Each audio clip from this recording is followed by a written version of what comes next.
আমরা আপনাদেরকে পরিষ্কার বলছি, আল্লাহ তো আপনাদের রক্ত ঘোষণা দেয় নাই, দেশে হলো বিএনপি আপনাদের রক্ত এবং গোশত। রাজনীতির ময়দানে এবার ধর্মভিত্তিক দলগুলোর মধ্যে শুরু হলো এক মহাযুদ্ধ। এতদিন যারা কাঁধে কাঁধ মিলিয়ে চলার কথা বলতেন, আজ তারাই একে অপরের মুখোমুখি।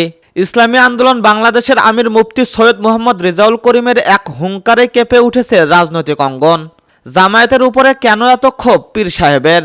তবে কি ইসলামিক দলগুলোর ঐক্যের সম্ভাবনা চিরতরে শেষ? বিস্তারিত থাকছে আজকের এই বিশেষ প্রতিবেদনে।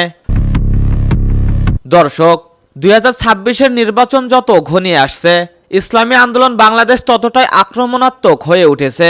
বিশেষ করে জামাতে ইসলামের আসন ভাগাভাগির অসম বন্টন মোটেও ভালোভাবে নেয়নি চরমোনাই। সম্প্রতি এক বিশাল জনসভায় পীর সাহেব সরাসরি জামায়াতকে উদ্দেশ্য করে বলেন, যাদের অতীত নিয়ে বিতর্ক আছে এবং যারা জনগণের প্রকৃত পালস বোঝে না, তারা আজীবন চেষ্টা করলেও এই দেশে সরকার গঠন করতে পারবে না। তিনি আরও ইঙ্গিত দেন যে জামায়াতের রাজনীতি কেবল একটি নির্দিষ্ট গোষ্ঠীর মধ্যে সীমাবদ্ধ, যা সাধারণ মানুষের হৃদয়ে জায়গা করে নিতে ব্যর্থ হয়েছে।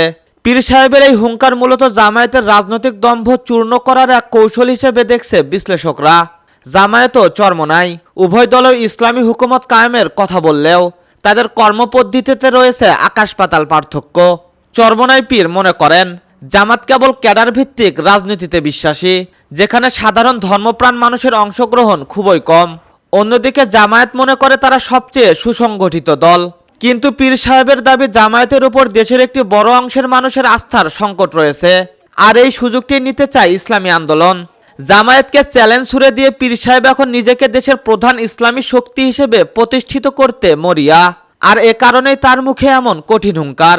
পীর সাহেবের এই মন্তব্য জামায়াতকে রাজনৈতিকভাবে একঘরে করার একটা চেষ্টা। তিনি বোঝাতে চেয়েছেন, জামাতকে ছাড়া বিএনপি বা অন্য কোনো শক্তির সাথে জোট করে ইসলামী আন্দোলনে ভবিষ্যতে ক্ষমতার নিয়ন্ত্রক হতে পারে। এতে জামায়াত বড় ধরনের অস্তিত্বের সংকটে পড়তে পারে। জামাতকে উদ্দেশ্য করে দেওয়া এই বক্তব্য কেবল সমালোচনা নয়, বরং এটি একটি রাজনৈতিক চাল। এর মাধ্যমে পীর সাহেব স্পষ্ট করে দিলেন যে আগামী দিনে রাজপথে এবং ভোটের ময়দান কোনোটি জামায়াতের জন্য সহজ হবে না।